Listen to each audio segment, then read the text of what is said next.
కొడుకుపేట వెంకటేశ్వర స్వామి ఆలయ ఆస్తుల మీద ఆందోళన అవసరం లేదని మంత్రి కొల్లు రవీంద్ర స్పష్టం చేశారు.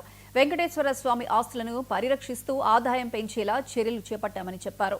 విజయవాడ ఉత్సవ్ కోసం 56 రోజులు వినియోగించుకునేలా ఒప్పందం చేసుకున్నారని, వినియోగానికి 45 లక్షలు చెల్లించేలా ఒప్పందం కుదిరిందని అన్నారు. విజయవాడ ఎంపీ కేశినేని శివనాథ్ ఆధ్వర్యంలో ఆలయ కమిటీకి ఆయన చెక్కును అందజేశారు. గొడుగుపేటలో ఉన్నటువంటి భూనీలా సమేత వెంకటేశ్వర స్వామి వారి దేవస్థానానికి సంబంధించి విజయవాడ గొల్లపూడిలో ఉన్నటువంటి సుమారుగా 39.99 ఎకరాల స్థలం ఉంది. అక్కడ మరి అనేక సంవత్సరాలుగా వ్యవసాయం మాత్రం అక్కడ చేస్తూ ఉన్నారు. దాని నుంచి మరి లీజు కూడా తక్కువ వస్తుంది.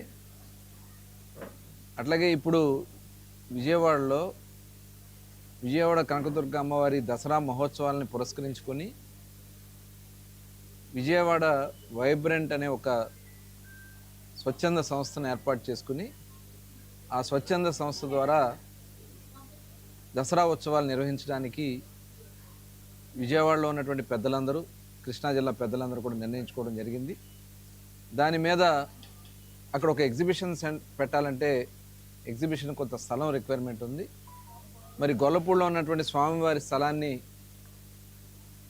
మనం కానీ ఒక 50 రోజులు వాడుకోవడానికి ఇస్తే అది ఈ ఉత్సవాలు నిర్వహించడానికి ఉంటుంది. అలాగే దేవాలయానికి కూడా కొంత ఆదాయం ఇవ్వచ్చు అని చెప్పి పెద్దలందరూ కూడా భావించడం జరిగింది.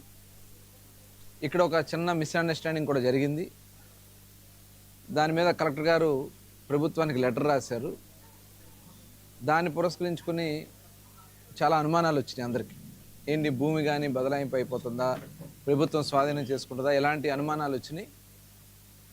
దాని మీదట పెద్దలందరినీ కూడా కూర్చోబెట్టి ఇది బదలాయింపు కాదు, లేకపోతే స్వాధీనం కాదు, ఇది కేవలం ఉత్సవాలు జరుపుకోవడానికి ఒక 50 రోజులు సుమారుగా 50 రోజులకు అటు ఇటుగా ఆ కార్యక్రమం చేసుకుంటాం.